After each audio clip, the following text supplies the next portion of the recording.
Hi everyone, welcome to another Read Aloud. Today's quote dot is keep on going. That reminds me of Dory in Finding Dory and Finding Nemo. And she says, just keep swimming, just keep swimming, swimming, swimming. Yeah, keep on going. It is drawing day, so I can't wait to see later what you're going to draw.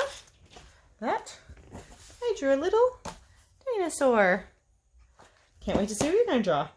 All right. Oh, I also have my fuzzy sweater on today to go with the Ice Age theme. Mine is not made out of animals because that's mean, but keep me nice and warm, just like the clothing that the mice have.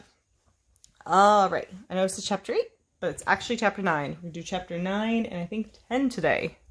Here we go. I am prehistorically hungry, but Trap had rejoiced a bit too soon. The village leader looked at him severely. It isn't time to eat yet, silly. First we must... Alright, before you eat, imagine if you had to do all these things before you ate. Carry the mammoth to the village. 1. 2. Gather the wood.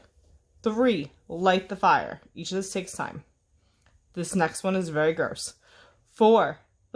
Remove the skin, bones, tufts of hair, and fat. We don't waste anything. Blech. And 5. Finally, cook the meat. Holy cheese! From the way you're squeaking, we won't eat till the next ice age. Trap groaned. Can I at least get a snack? I'm prehistorically hungry.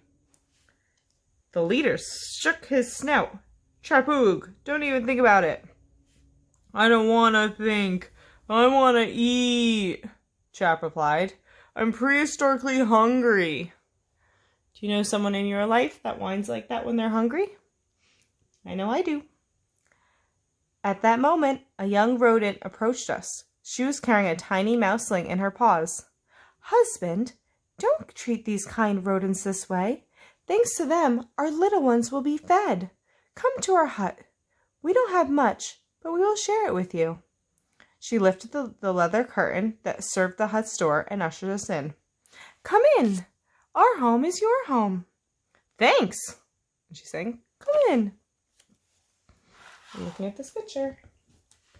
He's saying, he's singing glug glug. Thanks. Goo goo. Have some. I think actually, can I zoom in while making a video? Let's see. Yes, I can. Cool. In the hut, I looked around. It was held up by posts that was made of mammoth bones. Here. I have my color pencil for drawing day. And it was covered in mammoth fur. They really didn't waste anything. Even the utensils, the spoon, forks, and knives, and decorations were made from mammoth bones. In a corner, there was a pile of mammoth skins the prehistoric rodents used as beds. The rest of the story isn't as gross. Once we get past the Ice Age. Clothes made of mammoth fur hung on a support made of mammoth bones. Another mouseling was sleeping in the corner, wrapped it up in a soft fur that served as a blanket and a crib. That's why the inhabitants of the village were so happy to have found a mammoth. They used it for food, for utensils, for clothes, and even to build their houses. On the other side of the tent, there were containers made of wood, bark, or bones. Leaning against a rock were a stone scraper, spears, flint tips, and a stone used to make sharp blades. With a kind smile, the rodent pawed berries gathered from the woods and wooden bowls filled with piping hot broth, so soup. Here, it's not much, but we're very happy to share what we have with you. I thanked her. The food was simple, but delicious, and it came from the heart. We had just finished our broth when the leader of the tribe thundered, Stop loafing around like cave bears. Everyone, get to work. We immediately left the hut and followed the village rodents to the fallen mammoth. We tied him up with strong ropes. Then we all grabbed hold at once and began to pull. Heave! Ho! Come on! Heave! Ho! You okay? Arg! Heave! Ho! Suddenly, I felt piercing pain in my back. Arg! A city mouse like me wasn't used to this kind of hard work. The rodents left me alone to rest. My back was stiffer than petrified cheese. Chapter 10. Massage? No thanks. Many hours later, thanks to everyone's efforts, except mine, the huge mammoth had been dragged to the village. Now our host could begin preparing dinner. Meanwhile, I was flat on my back and stiff as a rock. What a terrible start to our journey, I complained. This is a total catastrophe. I've got an awful backache, but we're stuck here in the time of no doctors and no medicine. Hours passed, and I began to think I had been forgotten. Finally, Trap scurried in with a female rodent, female means girl, and a very large muscular mouse. Here I am, cousin. I brought the healer, Herboog, and her son, Powdoog, the tribe's massage specialist. Here's Herboog and Powdoog. The healer pinched me on the tail. Don't worry, my dear mouse. My patients almost always get better. Almost, I cried, trying not to panic. What do you mean, almost? Well, every once in a while, there's a victim, she murmured. I chewed my whiskers.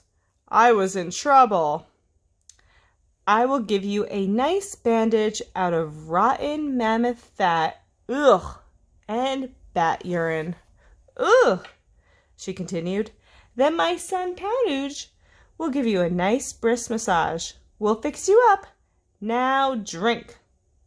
Before I could squeak a word, she plugged my nose and poured a stinky concoction down my throat.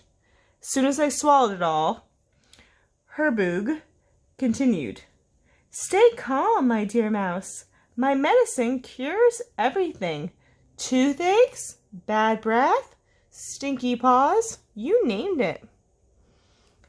Ah, I forgot. It also helps you go. She trailed off. Go? I asked, perplexed. Perplexed means confused. Go where? But a minute later, I knew where she meant. My stomach began to gurgle. I had to use the bathroom. Stat! I hid behind a bush and stayed there for a long time. That medicine had quite an effect. As soon as I recovered, the massage specialist came over. Time for your massage, he called. The thought of a massage from that enormous cave mouse was enough to make me forget about my backache. I scampered away as quickly as I could. Massage? No thanks, I shouted back. Geronimo is healed, he thundered. Huzzah! Herboog is a great healer, everyone cheered. That's enough. I'm better. Nice massage. Huzzah is a cheer of celebration that they used to say in the olden times. Actually used to have a huzzah sign for the Renaissance Fair. All right, chapter 11. So this will be last chapter for tonight. Trap ran to the healer to ask for her potion recipe. When he returned, he was smirking. Cousin, when we get back to New Mouse City, I've got to patent this. I'm going to make a bundle. Ugh, Trap is always thinking about himself and money. Just the worst. I was just about to give him a piece of my mind, but then Benjamin and Bugsy scurried over and hugged me. Yay, you're healed! Cried Benjamin. Come eat, we're all waiting for you, said Bugsy Wugsy. The tribe is gathered in the Great Girdle. That's where they hold all their meetings. I followed them to a Normouse cave, where the tribe sat around a crackling bonfire. Oh, I love a crackling bonfire in the summer. Big pieces of mammoth meat, were sizzling over the fire, and a delicious smell filled the air. Everyone was happy because the village would have enough food for winter. I noticed that Trap was becoming popular with the tribe. He was giving out lots of compliments and getting lots of food in return. Could you please bring me another piece of mammoth? "You cooked it so well," he said, "and I'd love another piece of roast." Then I heard 2 mice near me murmur, "That Trapug, what a brilliant rodent! He's so charming." The healer's cousin's sister's mother told me Trapug knows how to prepare potions. Maybe he's a healer. Not like that good-for-nothing Geronimo. He has no muscles, and I don't even think he knows how to talk. There he is in the corner, not squeaking a word. Oh, how terrible. I was so embarrassed, my fur turned redder than a tomato. You see, I'm a very shy rodent. There's absolutely nothing wrong with being shy. Bugsy had heard the whole things. "How dare you! In our tribe, Geronimo is a famous and respected mouse," she yelled. "Oh, yeah? What does he do that's so useful for your tribe?" one of the cavemen demanded. Benjamin answered for me, because I was still blushing to the roots of my fur. "He tells the most fabulous stories." There was a long silence. Then everyone exclaimed, "Ooh!" Thea winked at me. "In our land, everyone loves listening to my brother's tales." "It is a great honor for us to welcome a storyteller," the tribe leader said. "I beg you, please tell us a tale. If your story is good, we will tell it to our children, who will tell it to their children, who will tell it to their children, who will tell it to their children, for as long as the sun shines in the sky and the moon glows by night."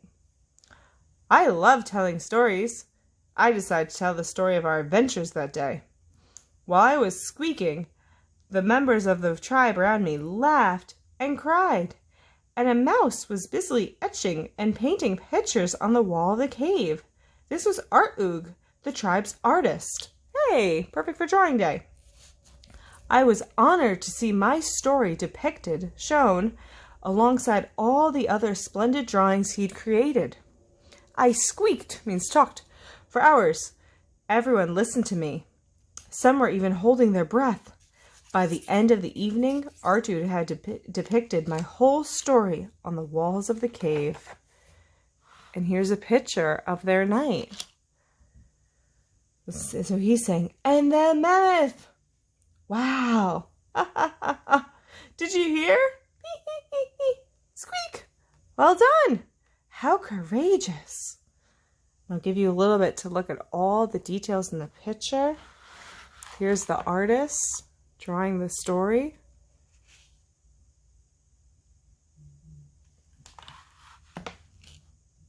There we go. And look at all the details and all the mice. All right, and that's the end of the chapter. So that's it for today. I hope you enjoyed it, boys and girls. Remember to keep on going. Read, read, read, and be kind.